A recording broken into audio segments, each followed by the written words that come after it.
E falar também sobre Asprilla. Na Colômbia, há a garantia de que o Flamengo está tentando contratar esse ponta, que pertence ao Girona e atuou na última temporada no Galatasaray. Já Saúl parece insatisfeito no Flamengo.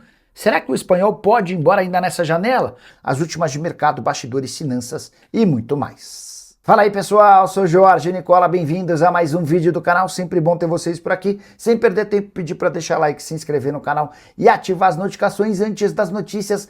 Vem da Colômbia a informação de que o Flamengo segue em tratativas para contratar Yasser Asprilla, ponta de 22 anos de idade, que pertence ao Girona, da Espanha, e esteve emprestado na última temporada ao Galatasaray.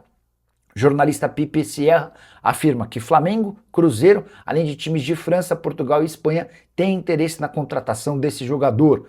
O agente do Yasser Asprilla é Jonathan Herrera, o mesmo que havia afirmado há alguns dias atrás que daria preferência ao negócio com o Cruzeiro em detrimento do Flamengo por conta da mudança na postura dos dirigentes do Fla. Vale a lembrança de que o rubro-negro tem afirmado que não vai mais pagar 10% de comissão aos empresários que fizerem negócio com o clube.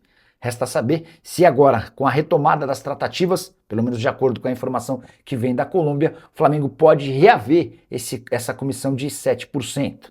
Só para completar, o Asprilla, desde 2020, tem 16 gols e 13 assistências. O Girona não pretende utilizá-lo e busca clubes para o jogador, que na passagem pelo Galatasaray na última temporada esteve em campo em apenas 9 jogos, sem gols ou assistências. Só para completar, registrar os números altos que envolvem a carreira do Asprilla, apesar de números modestos dentro de campo. Ele foi comprado do Envigado pelo Watford por 3 milhões de euros. Depois o Girona desembolsou 18 milhões de euros para contratar. E Saúl pode deixar o Flamengo? Uma das informações que mais repercutiram no futebol nessa terça-feira dá conta de que o meio-atacante espanhol anda incomodado vestindo a camisa do Flamengo.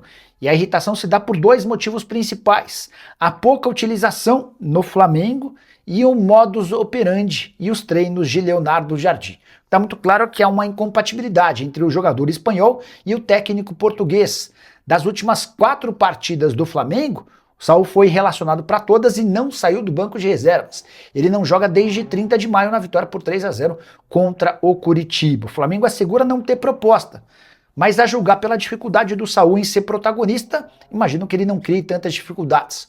Salários do Saúl com a camisa do Flamengo superam os 2 milhões de reais por mês. E o jogador de 31 anos de idade tem contrato até 2028. Você é fã do Saúl? Acha que ele tem papel importante dentro do Flamengo? Ou aceitaria liberá-lo? A grande dificuldade é encontrar um clube disposto a pagar toda essa grana pro jogador. Só para completar, registrar que hoje o Saúl está atrás do Pulgar, do Jorginho, do Everton Araújo, do Paquetá e até do De La Cruz. E internamente já se viu do Saúl questionando métodos de trabalho de Leonardo Jardim. A saideira sobre o Flamengo, o presidente do Instituto Córdoba, equipe da Argentina, garante que foi sondado recentemente pelo Flamengo em relação a Alex Luna, meio atacante de 22 anos de idade, autor de 7 gols e 1 assistência em 21 jogos. Não há proposta oficial do Flamengo, mas uma sondagem. O Flamengo assegura que o Luna fez parte de uma grande rede, uma grande lista de atletas observados, mas que não optou por uma negociação em definitivo. Pedindo notícias do Mengão. A principal da terça-feira, a possibilidade de saída de Saúl.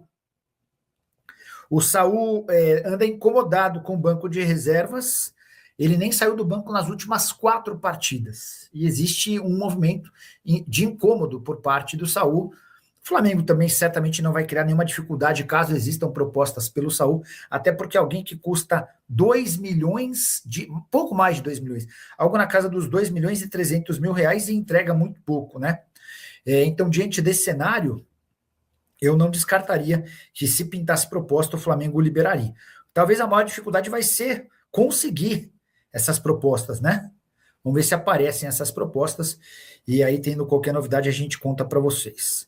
João Matheus Fragoso, boa noite, Nicola. Para quem disse que tem 1 bilhão para gastar, trazer ninguém a essa janela de transferências é frustrante fora Boto. João, se o Flamengo for eliminado pelo Cruzeiro, na próxima quarta-feira, a chance de o Boto ser demitido é gigante. A pressão já é grande em cima dele, em caso de eliminação. Também por conta disso que você está falando, ela vai se tornar maior ainda. Vale a lembrança de que o Flamengo tinha, para essa janela de transferência, cerca de 147 milhões de reais para gastar. E o Boto não conseguiu qualquer contratação. Não estou aqui para defender o Boto, muito longe disso.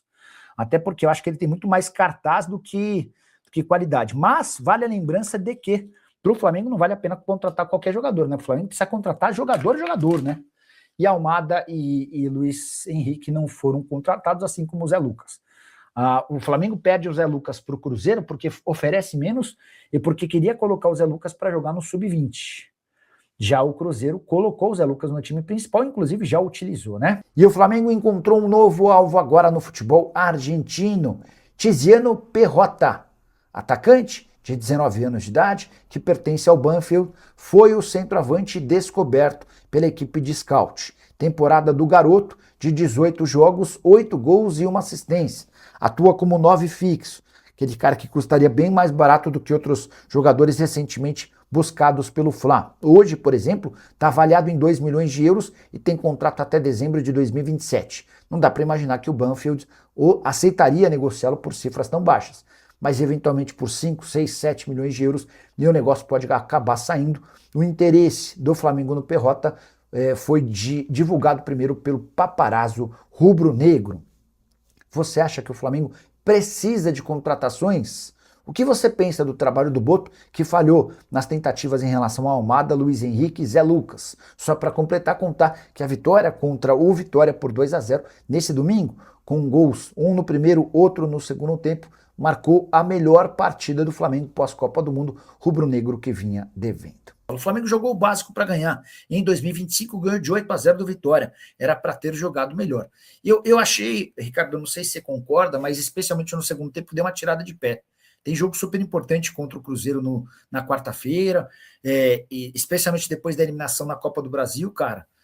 A Libertadores virou obsessão para o Flamengo, né? Se o Flamengo cai para o Cruzeiro, cara, o ano não dá para dizer que termina, que ainda vai restar o brasileiro, mas o ano se complica demais pro Flamengo. E aí, diante desse cenário, a chance de o Boto cair é gigante. Deixa eu até esclarecer um ponto, aproveitar que o Ricardo é rubro-negro e está perguntando por aqui. Nesse final de semana, eu não vou lembrar quem, mas alguém especulou que o Edu Gaspar pode ser o substituto do Boto, caso de demissão do técnico do executivo português. Se o Flamengo cair para o Cruzeiro, a chance de o Boto ser demitido é grande. Mas a contratação do Edu me parece bem complicada, para não dizer inviável, tá? Chamei uma pessoa muito próxima a ele e perguntei, aí, você escutou alguma coisa? Tem alguma chance? E a pessoa falou, Nicola, a rescisão como é que chama? Com o Evangelos Marinax ainda nem foi assinada. O Edu e o Marinax estão em queda de braço, né? Edu, só para lembrar, né? Ele trabalhava no Arsenal, deixou o Arsenal para ser o CEO dos clubes do Marinax pelo mundo. Só que o Marinax acabou se desentendendo com o Edu e meio que colocando ele para escanteio, meio que para forçar o Edu a pedir demissão. O Edu falou, tá bom, você vai me deixar de escanteio, eu vou ficar aqui, vou ganhar meu salário astronômico e não vou pedir demissão nenhuma. E essa história se manteve assim, tá bom?